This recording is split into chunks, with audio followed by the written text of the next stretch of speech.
Olá, que a graça e a paz do Senhor esteja contigo e com a tua família. Bendigo a Deus pelo privilégio de trazer uma palavra ao teu coração. Uma palavra de bênção, uma palavra de paz, uma palavra de vitória, uma palavra da parte de Deus para a nossa edificação.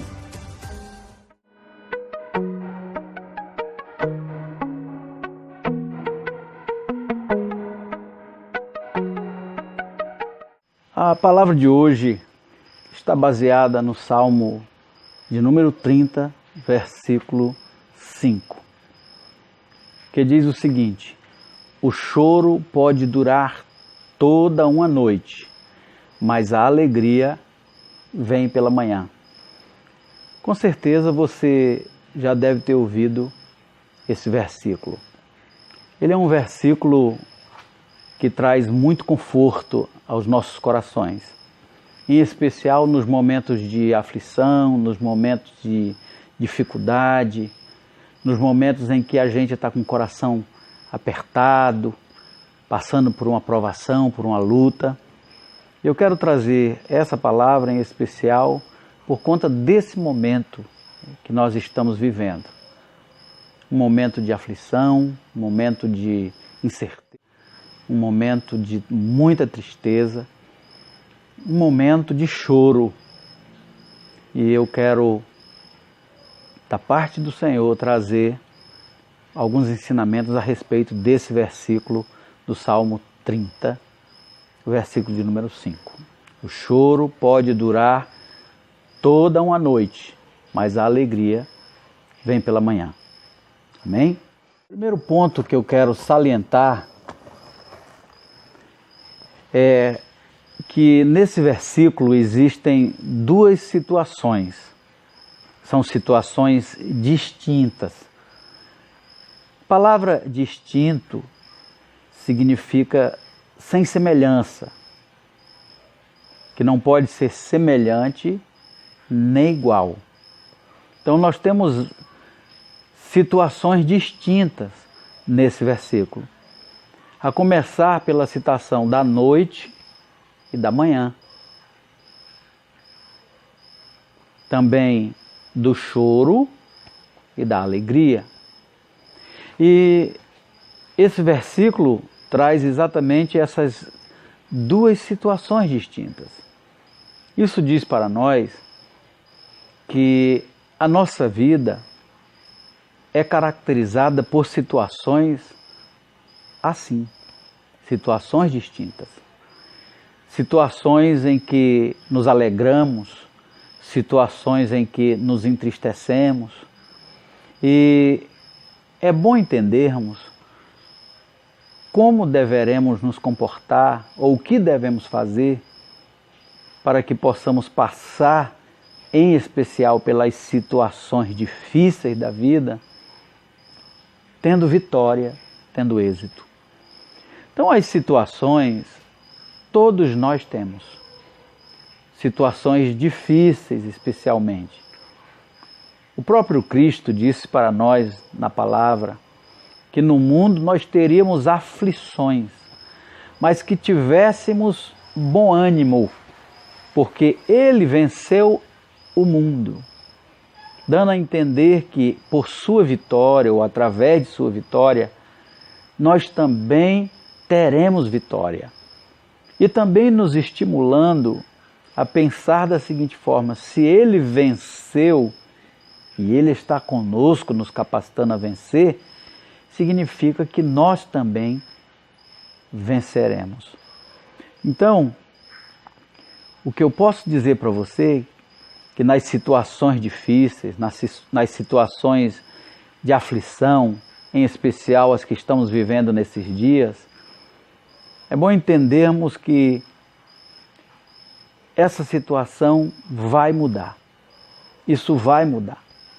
O Deus que era no passado, que ajudou a muitos no passado, Ele também está conosco no presente, para nos ajudar a passar por estas situações.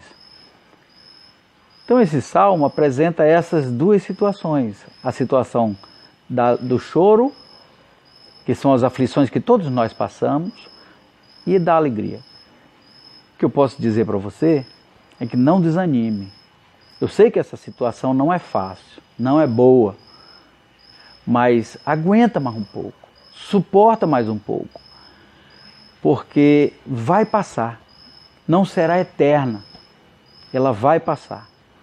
E quando ela terminar, ela vai dar lugar à segunda situação, que é a situação da alegria. Amém?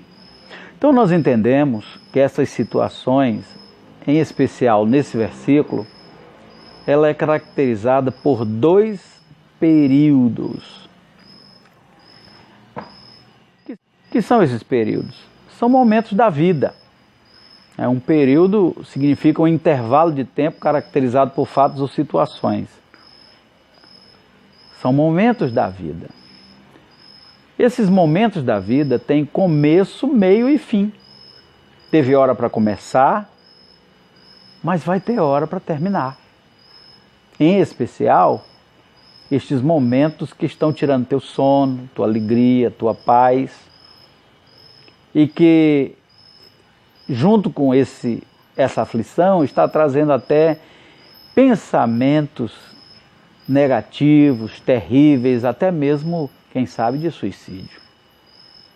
O que eu posso dizer? Espera mais um pouco, isso não vai ser ad eterno. Vai passar, vai terminar. O sábio de Salomão, no livro de Eclesiastes, no capítulo 3, versículo 1 a 4, ele diz o seguinte: tudo tem o seu tempo determinado e há tempo para todo propósito debaixo do céu. Tudo tem o seu tempo. No versículo 4 ele diz assim: há tempo de chorar e tempo de rir. Tempo de prantear, tempo de dançar. Nós temos que aprender com os tempos. Se é tempo de chorar, por que não choramos? Vamos chorar. Se é momento de luto, vamos nos deixar chorar. Vamos descarregar. Vamos aliviar o nosso coração. Se é tempo de tristeza, por um amor não correspondido, por um casamento desfeito, que jogou fora os sonhos e planos, por que não chorar? Chorar faz bem. Muitos pensam que não, mas chorar faz bem. Lava a alma, descarrega o coração. Então por que não chorar? Tem lugares, passagens da Bíblia, onde homens e mulheres de Deus choraram copiosamente. O próprio Cristo chorou diante do túmulo de Lázaro. Então por que não chorar?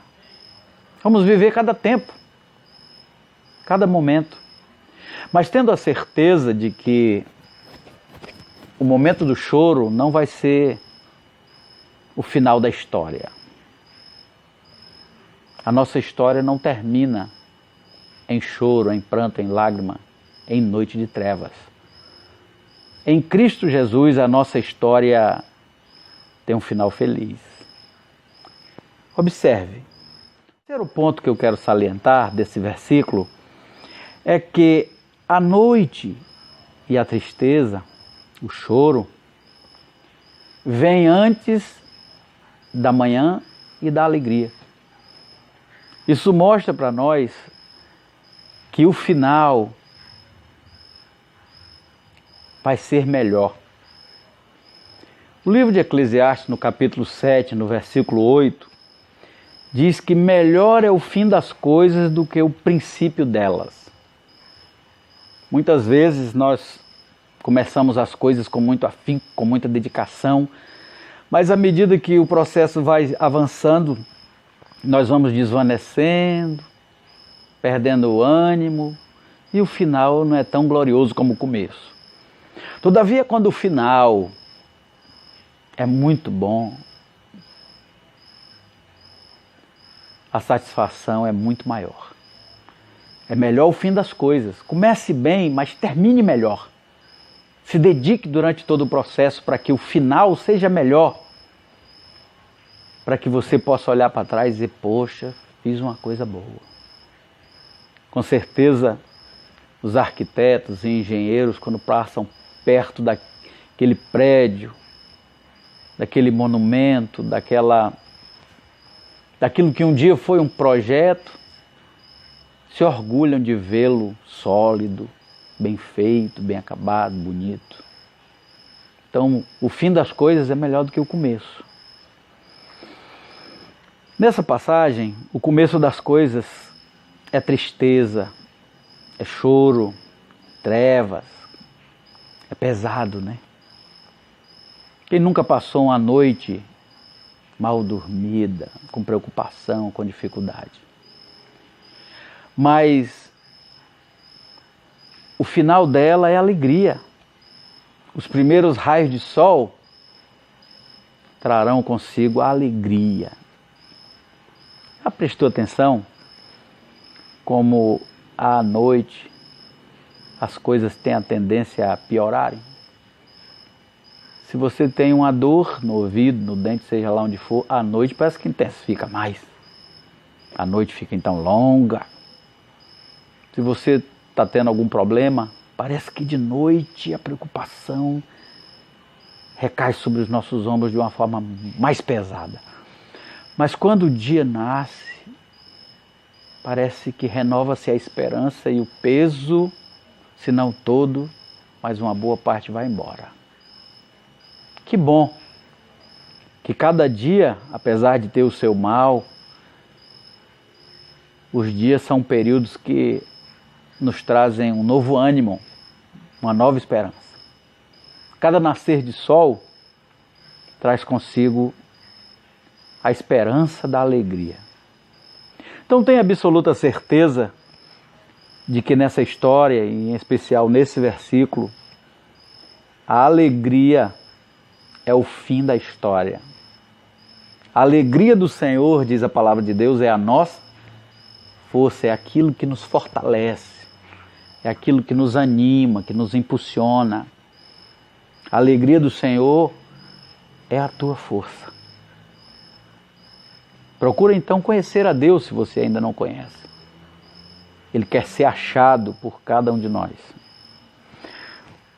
Um outro ponto é que essa passagem bíblica fala de esperança.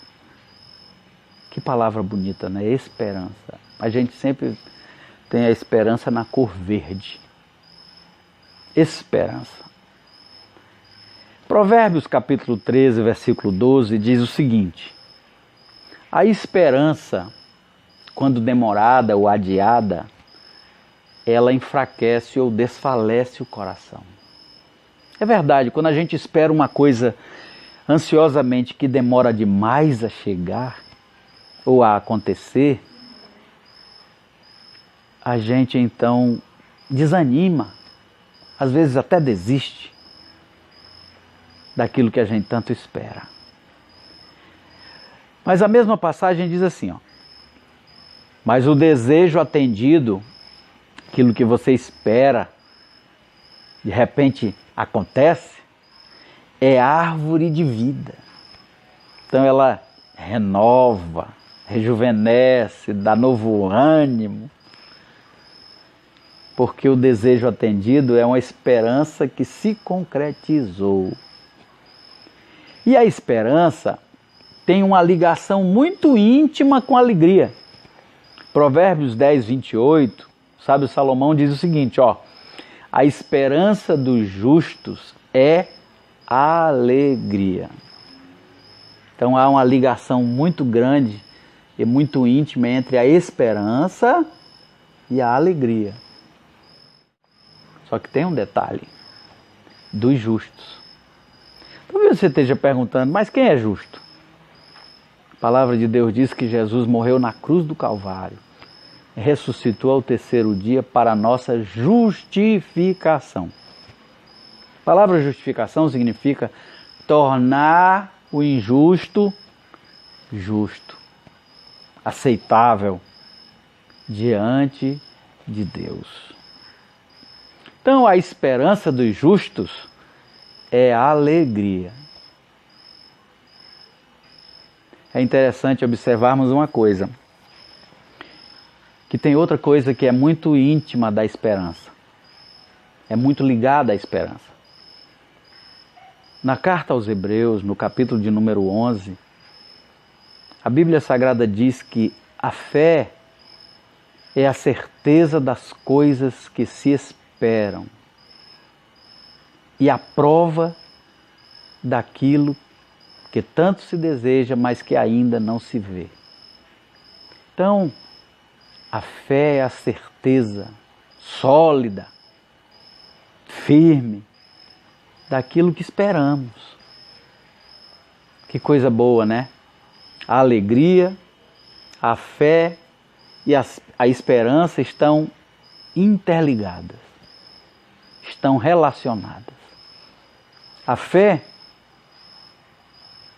faz a esperança ser palpável e a esperança traz consigo a alegria.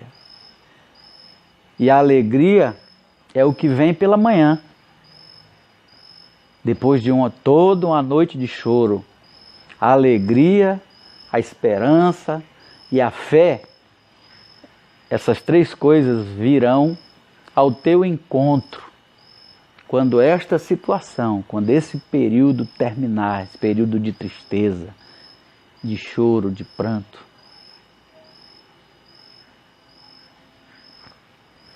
Gostaria de encerrar essa mensagem trazendo o exemplo da vida de uma mulher.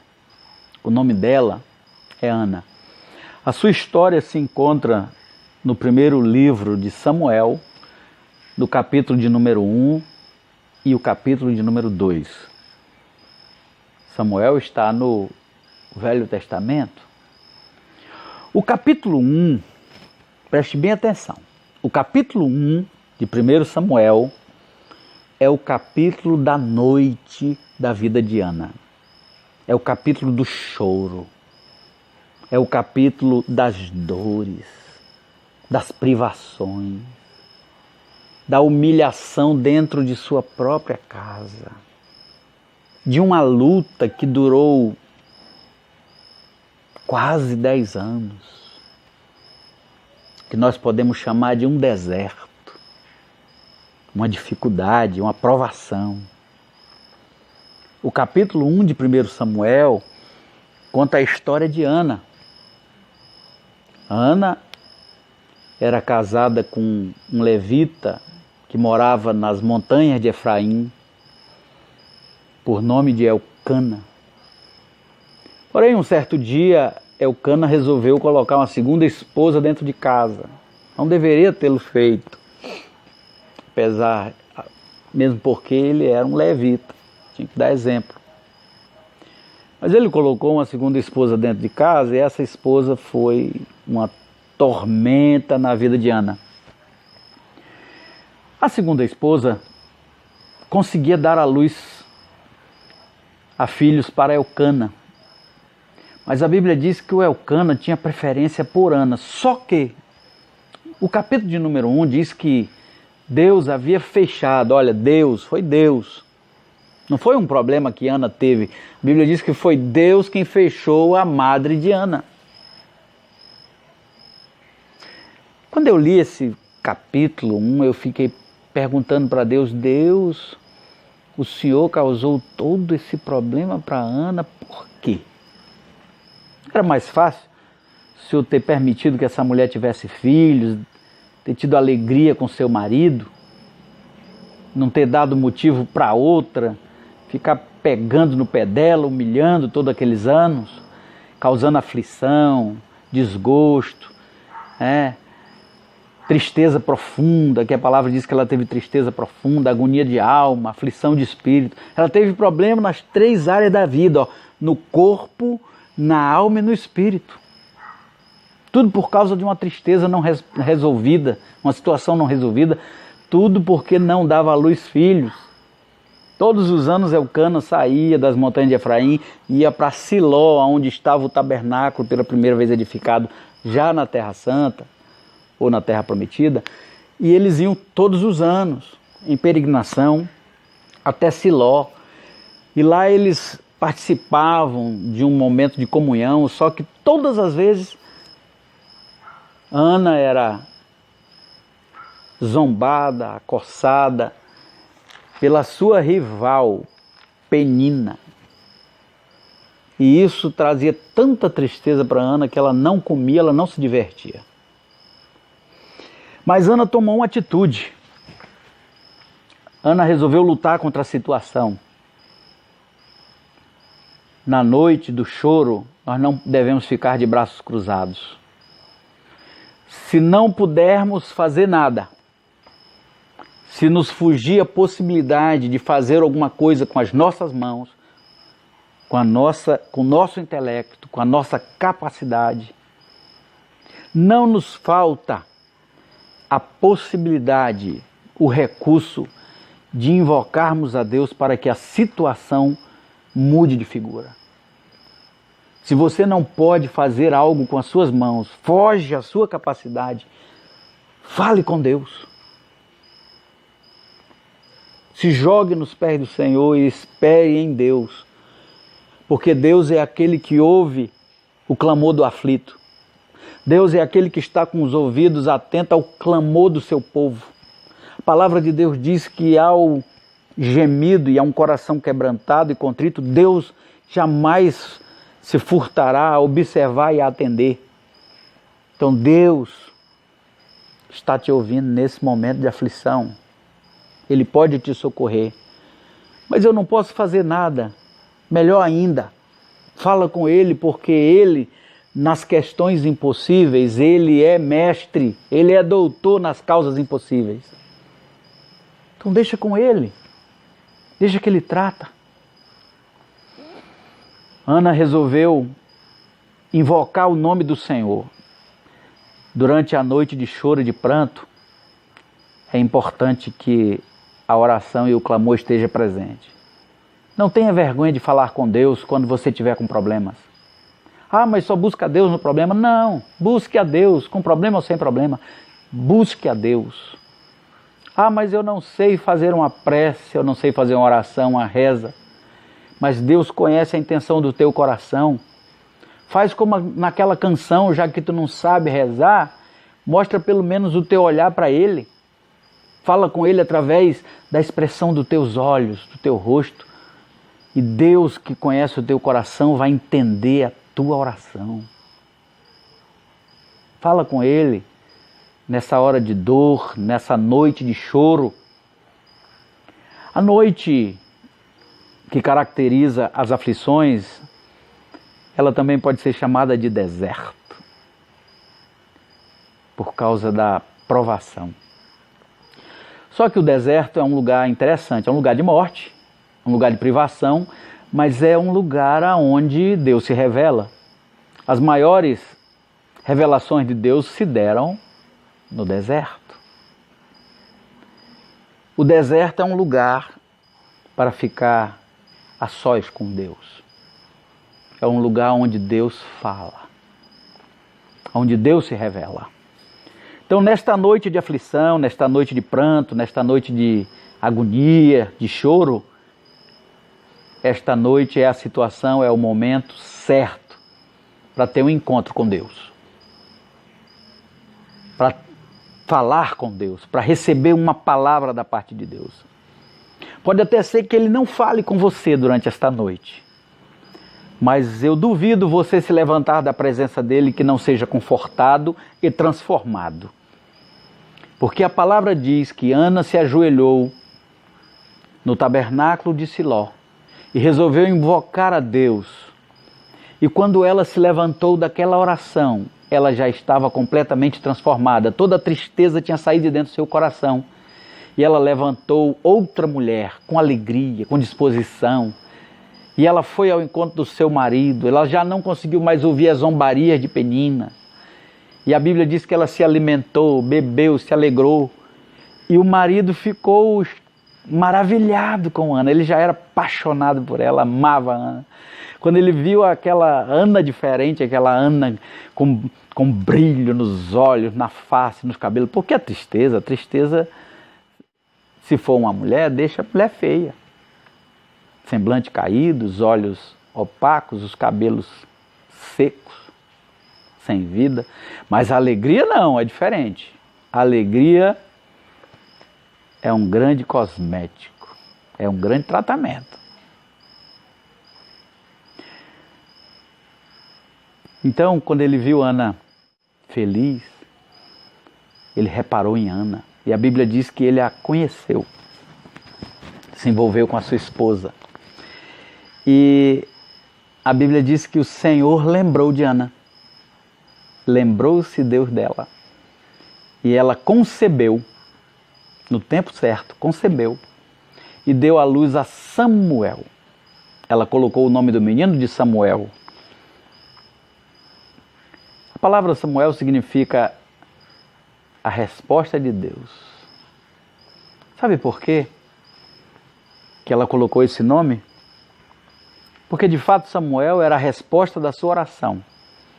Mas muito mais do que a resposta da oração para Ana, Samuel era a resposta de Deus para a necessidade da nação de Israel. Porque Israel vinha de todo um histórico de vício pecaminoso, 7 períodos de vício pecaminoso onde ele se esquecia da palavra, a nação inteira se afastava da palavra, começava a pecar, Deus permitia que o inimigo viesse sobre o povo, escravizando o povo, tomando a lavoura, tomando os animais, levando, deixando o povo, a terra empobrecida, e o povo chorando e amargando, e o povo então clamava, e Deus se lembrava, e levantava um libertador, à semelhança de Jefté, de Sansão, de Gideão, e ali aquele libertador avivava a nação novamente para a palavra. E aí, enquanto aquele libertador estava vivo, a palavra de Deus estava presente e o povo estava sendo abençoado. Mas quando morria, o povo esquecia da palavra. Por quê? Porque o livro de Juízes diz que o povo queria seguir a Deus segundo o desejo do seu coração. E enganoso é o caminho do nosso coração e o desejo do nosso coração. Por que o livro anterior, o livro de Josué, é um livro só de vitória? Porque o livro de Josué começa dizendo que Josué procurou observar a palavra do Senhor, guardou a palavra do Senhor, e guardando a palavra do Senhor, observando a palavra, a vitória é certa. Quer ter vitória na tua casa, quer ter vitória no teu casamento, quer ter vitória nas tuas finanças, quer ter vitória na tua vida, coloca a palavra de Deus no devido lugar. No devido lugar na tua vida. Mas eu disse que o deserto, essa noite de choro,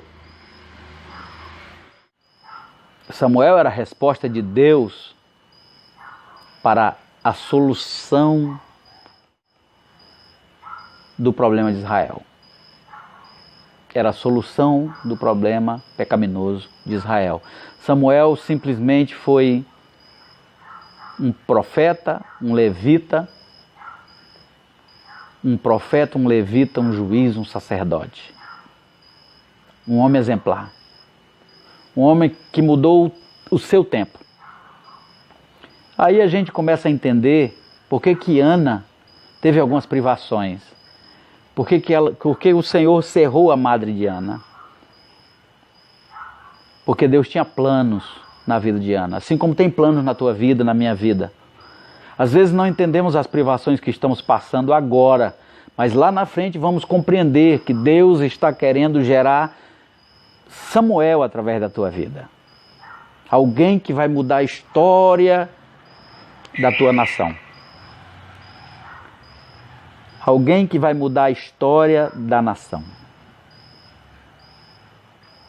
Coisa boa. Os filhos de Penina não são citados nem pelo nome, mas Samuel é lembrado em outros livros, como se Samuel, Daniel, Jó clamassem a Deus, a sua oração era tão importante que Deus ouvia imediatamente.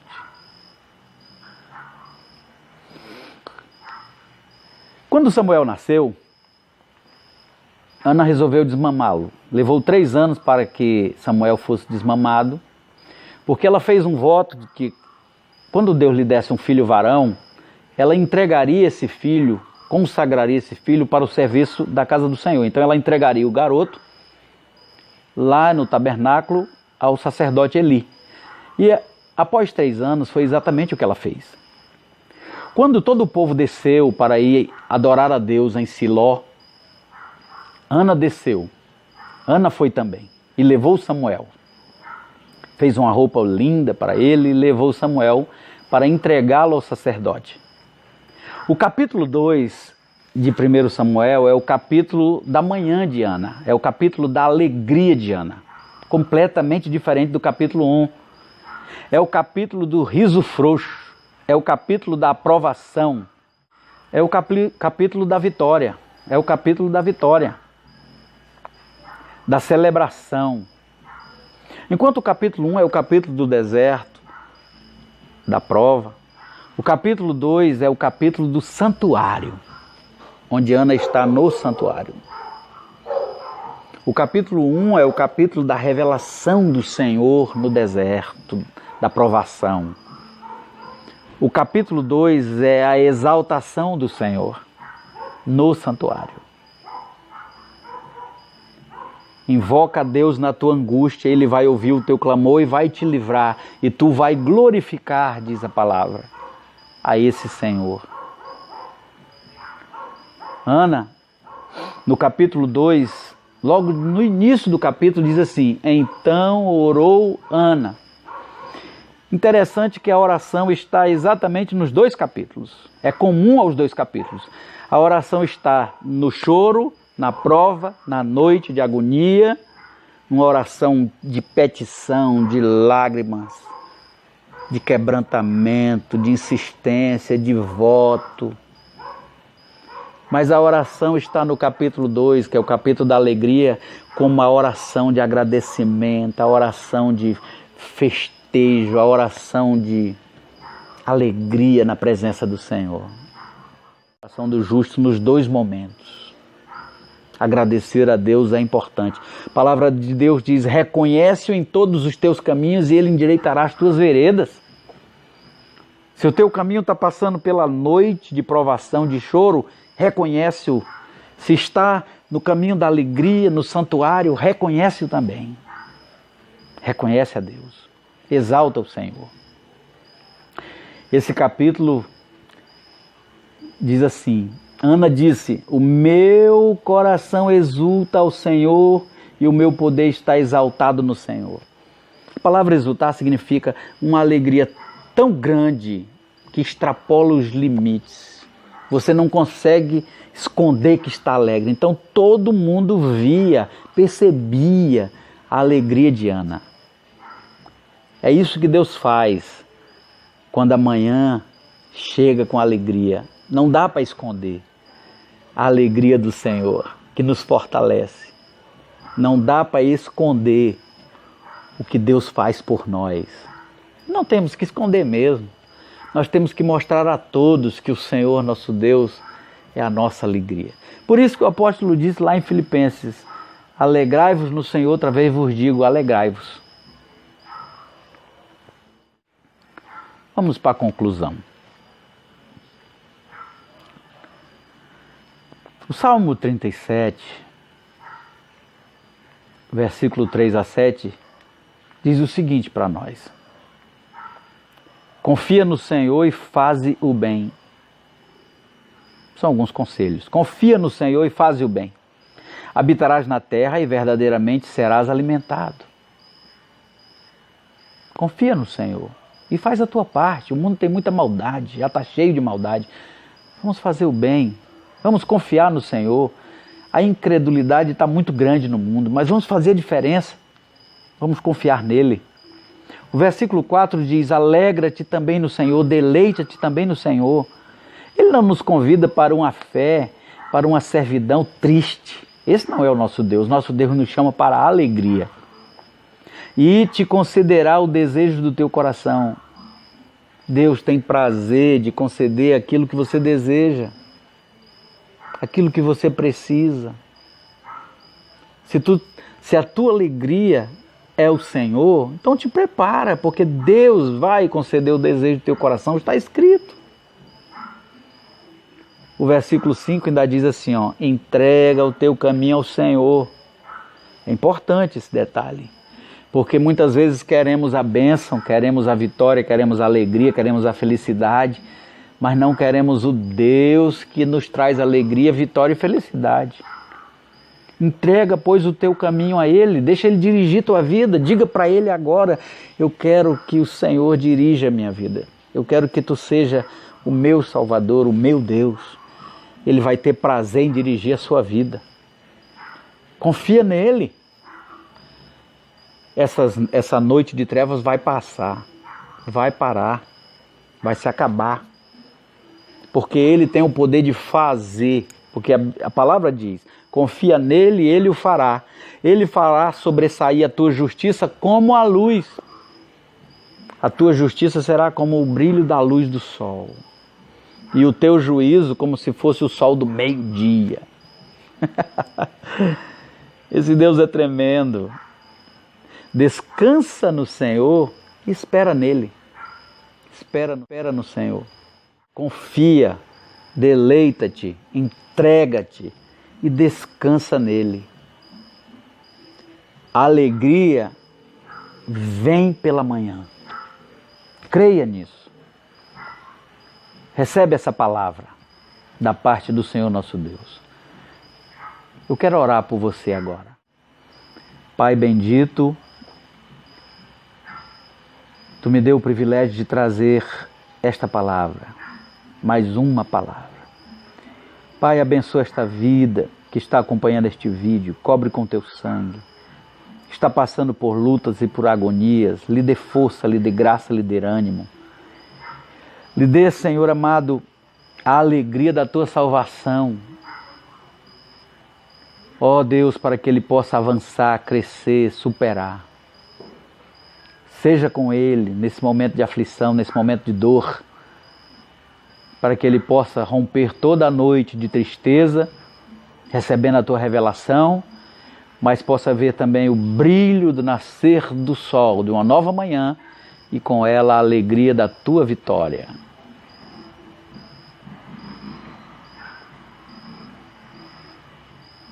Sejas conosco, Senhor, em nome de Jesus.